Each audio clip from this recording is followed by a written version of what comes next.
YouTube. Welcome. This is Jewel's World. Welcome so much. I appreciate you all for constantly tuning in and being here night after night. I am so grateful, guys. I am so grateful. I do not take your kindness. I do not take you taking time away from your family for granted. My family, my kids and I are very grateful. Thank you so very much. May God continue to bless and guide you throughout your life. The topic last night that somebody brought up was, how do you deal with a child or a teen with depression that is battling depression? How do you deal with it as a parent, as a caregiver, as a foster parent, as an older sister taking care of her younger siblings? How are we able to deal with depression? First of all, what is depression? What is depression? So that's something we have to define. So I am going to go to the clinical definition of depression. So clinical depression, a mental health disorder characterized by persistently depressed mood or loss of interest in activities, causing significant impairs in your daily lives. So for example, we are always on the move. We are always going out. We're always hanging out with our friends. We are always participating in sports. And all of a sudden, we don't want to do any of that. We don't want to hang out with our friends. We don't want to go to the movies. Simply, we don't want to go for walks. We don't want to be out going for walks. We don't want to hang out with our friends physically. We just want to shut ourselves in our room. That is clinical depression. That is depression. We want the light to be dim. We are stuck within ourselves and we're not able to put words to our emotions, but we know that we're feeling a certain way. So his parents, and I have teenage siblings, and I have 3 growing boys. And myself, I need to look out for signs, and I need to be sure that I am on top of things, so I am not dealing with a child who is battling any sort of depression. And if I am, I need to be able to recognize those signs, and I need to be able to help them. So some of the signs that we can use to track if our children have depression is your child eating and sleeping well? That's just one of them. Is they're eating and are they sleeping well? Are they getting their 8 to 10 hours of sleep a night? How is their eating habits? Are you guys eating dinner together? And if you are eating dinner together, are they picking in their food? Are they not eating? Are they mumbling to themselves? What is going on? Are they barely touching anything on their plate? Another sign to look at is their energy level and being able to participate in activities. If you know to yourself, I have a very active child. Very active child. He participates in every sport you can think of, except for hockey. And he is very high energy. And I know that for a fact. So for me, when I feel like his mood on a regular basis is a bit dimmed, I, as a mother, I have to go and ask him, what is going on? Are you okay? Did something happen at school today? And slowly he's able to tell me exactly what happened, because sometimes it has to do with something that happened at the school or something that happened on the bus. That's why it's very critical that we talk to our children on regularly. It is very important that we speak to our children. Another sign to look at is if you and your children did a lot of activities together. Are they now being withdrawn from you? How are they able to interact with you as a parent? Are they not doing what they used to do with you? Are they not having conversations with you anymore? Are they not bringing friends over? Are they not, just asking for things or nagging you? Those are signs to look for too. Another very essential sign comes with the side effect of medication. Is your child on any sort of medication? And if they are, what are the side effects that come with those medications? It's very, very essential that we are aware of the medication that our children are taking on a daily basis, and how those medications, how the side effects affect them mentally, physically, and emotionally. We need to be aware of every single thing our kids are putting in their body, and that includes medication, and reading about the medication before we give it to our children or talk to our doctors about it. Another sign is, like I said, are they able to interact with their friends? It's very important that our teens have peer interactions, that they are going to the park together, riding bikes together. And if those were activities that we're doing before, like participating in sports, walking down to the restaurant together, or just hanging out at the mall. Or sometimes we have teenagers who meet as a group and then they play video games together. So is your child still doing those things? Are they able to go and meet with their friends and participate in activities that they used to? If not, then I would say all these things I have listed, if they are not doing these things, I would technically tell you that your child may be dealing with some sort of depression, and we need to take action as parents, as grandparents, as older siblings who are taking care of their younger ones. It is very, very important. So for me, if my child is dealing with depression, the number one goal step I would take is to talk to my child. And I know sometimes when you're going through certain things, even as adults, it is hard to put words to it. So I would say still try to talk to them, because eventually they will open up. They will tell you exactly what is the matter with them. So talk to your children. Let them know that you are concerned and that you are here to support them mentally, physically, and spiritually, and that you love them very, very much. Another thing to do is,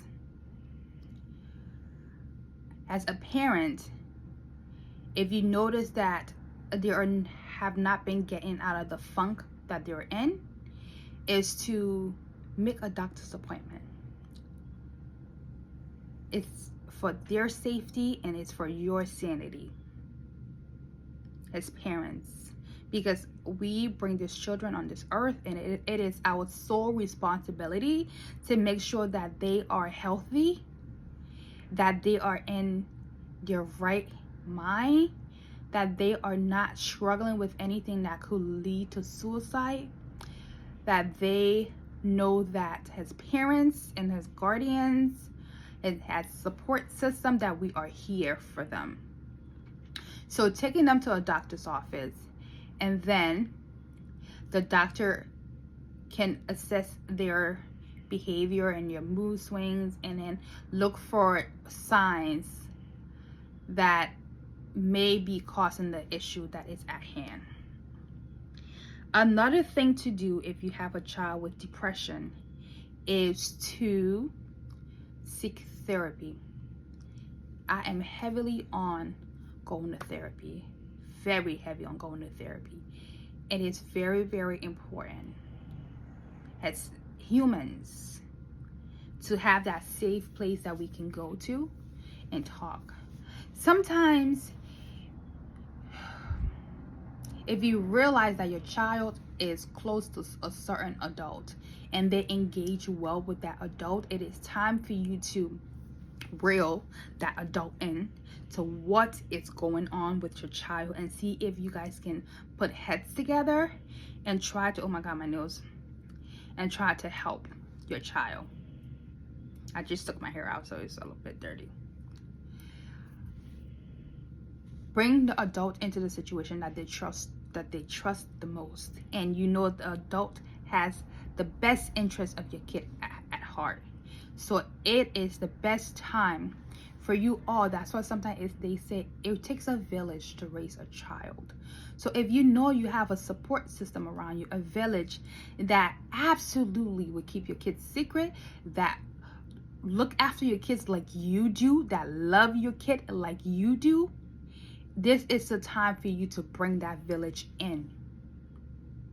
I'm not saying go and talk to just regular family member. No, you need to talk to someone who your child has interactions with, who your child spends time with, an adult, but somebody who is constantly caring about your child's welfare and making sure that they are okay too. So like a second parent, it is so important, guys, so very important.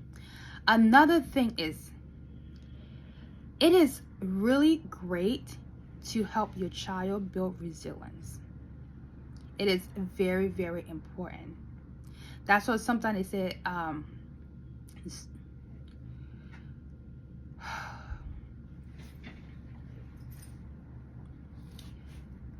stick and stones may break my bone, but words don't hurt me. But is that saying really true? Stick and stones may break my bone, but words don't hurt me.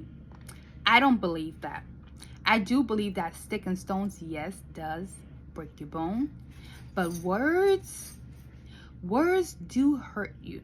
They do, because our kids are going in school and you're being picked on, they're being called names here and there. They're being told that they look at this, they look like that they don't deserve to be alive. And all these things are happening amongst children. On the daily, these are happening amongst kids.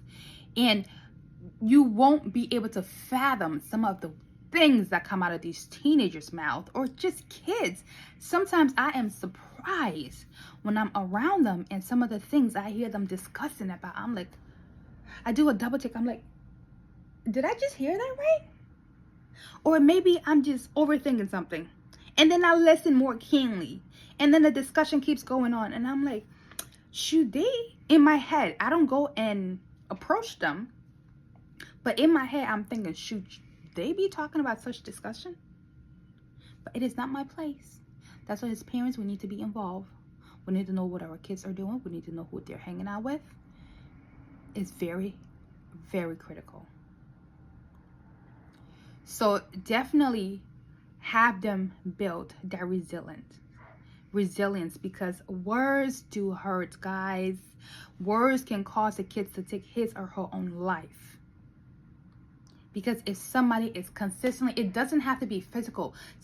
A child is consistently drilling stuff into your head and constantly talking about you and making up stories and just elaborating on things. And you get to that point where as a teenager, you cannot handle it anymore. You can't. And that's why we have the school shootings. That's why. Because we have these children that are constantly being picked on year after year after year, and they finally get to the breaking point where they think in their mind the only way to escape is to bring a weapon to school and erase their bully or their bullies, which is not right, but it happened. And those are words that they're using. So we definitely have to look out for those signs. We definitely do as parents. We have to be mindful. We have to be careful. We have to be attentive. We have to be attentive as parents. Another thing to do is, as parents with kids growing up, with teenagers, we need to be able to support our children's healthy habits. We need to support their healthy habits. It is so important that we support their healthy habits. for me, last night I discussed if you think your child is struggling with depression. I think what works for us in this house when our son is struggling with something is we talk about it at dinner time. Or sometimes he doesn't want to talk about it at dinner time. So when he's in his room and you go there to tuck him in for the night, then he is able to slowly talk about the situation. If you just gently, pry it out of him, just gently. It's not by force, because if you go by force, it doesn't help anyone. Forcing information out does not help anyone. You have to be able to gently pry it out of them. You know how when you're trying to turn the screwdriver, that's what you have to do. You gotta be gentle with it. Because if you go, the baby's here, guys. If you go forceful, they're not going to tell you anything. And then another thing I discussed last night was making sure as parents of children, that you are taking them camping, that you are taking them for hikes, you're taking them for walks, you are able to do activities with them, such as if maybe like the toilet is broken around the house, show them how to fix that. Have their hands working, have their minds going. It's so important. Another thing that I thought really helped, that it helps me get information out of the kids in my neighborhood, is the chalk, the sidewalk chalk. It helps. It is therapeutic, guys. The sidewalk chalk. You would spend hours out there. You would spend hours out there with the chalk, trying to create a masterpiece together. You need to create a masterpiece together, all of you. And just you and the kid.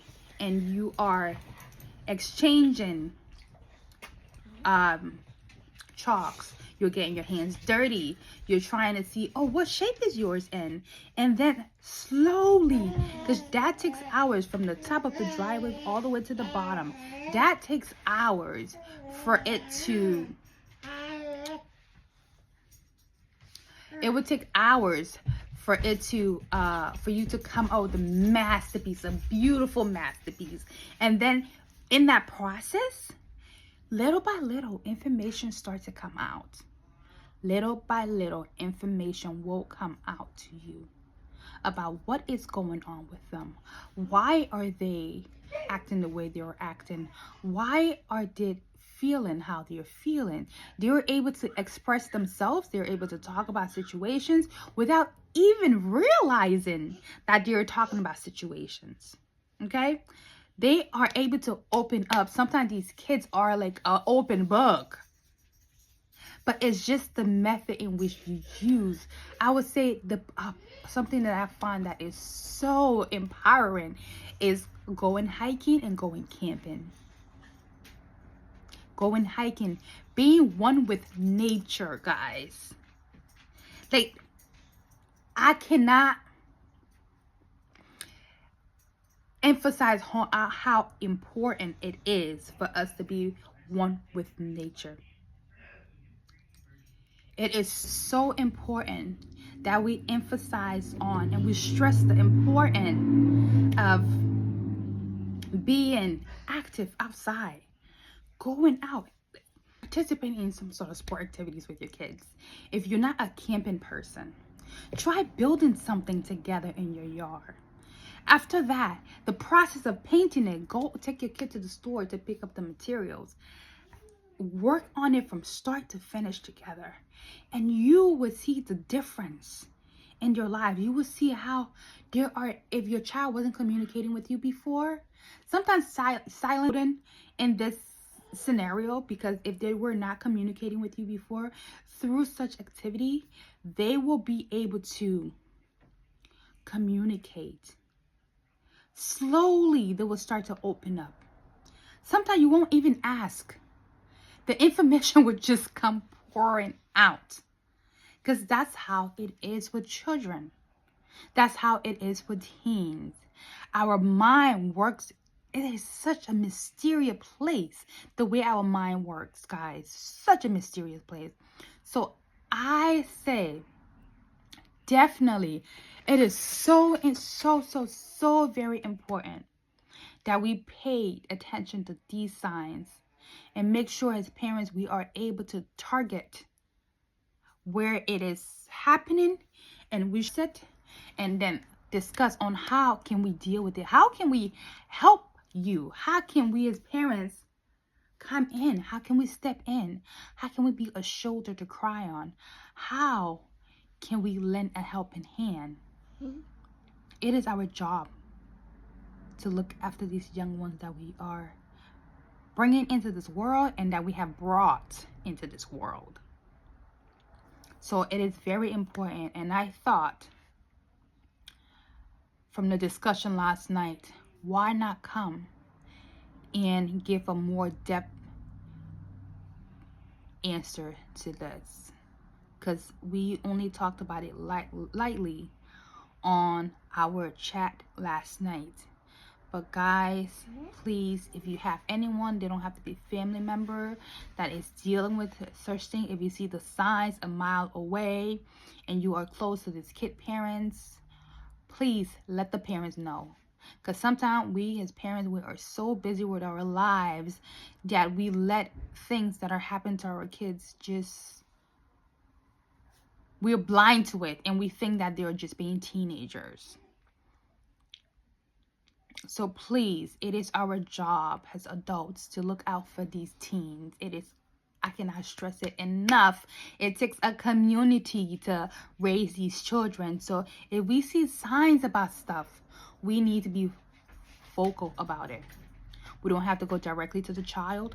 We can go to their parents to talk about such discussion. But thank you so very much for constantly coming on here and watching. I really appreciate it. And I do not take your kindness for granted. You are part of Jules War family, and we are extremely grateful that you are here consistently with us. And my boys and I are so grateful, and the dogs are grateful, and the parrots are grateful. So thank you so very much. I appreciate you from the depth of my heart, guys. I thank God for each and every one of you. I thank God for his grace upon your life. If your child is struggling with depression, I pray that he or she seeks the help that they need, and that they're able to heal, and that their mind is able to be at ease and at peace.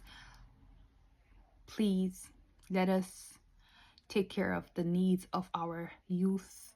Let us teach them ways in which to build resilience, to be able to navigate through life. Because the saying, stick and stones may break my bone, but words do not hurt me, guys. It is not absolutely true. Stick and stones does break your bone, and words, most definitely, words, Lord, words hurt. Words hurt so much. Words by another kid saying mean words to someone else, it brings that child down from the high energy that they were all the way down. So please, words do hurt. They do. So we should not take that lightly. But I am so grateful, guys. I am so grateful. I'm glad that the topic was brought up last night. I hope we all watch this video and it's able to help us all in some way or form. But thank you. May wherever you are right now, may you stay blessed. May you be healthy. May your life go on smoothly with your family. Be blessed. May no harm come before you. May you seek whatever help that you are looking for. I pray long life and prosperity upon you and your family. Thank you for always tuning in. Thank you for always tuning in. It is great. It is great. Thank you all. I really appreciate it. We do. You guys are nothing less than angels. Night after night, tuning in and watching our videos. I am grateful. I am so grateful, guys. So grateful. What a remarkable family you are on here. Remarkable. So thank you from the depth of my heart. Thank you, thank you, thank you. I hope that we all get monetized soon. And I am looking forward to sharing the joyous news with you all. Thank you. But do watch out for the signs of depression within our teens. Please, it's important. Thank you, guys. I hope you enjoyed the rest of your day.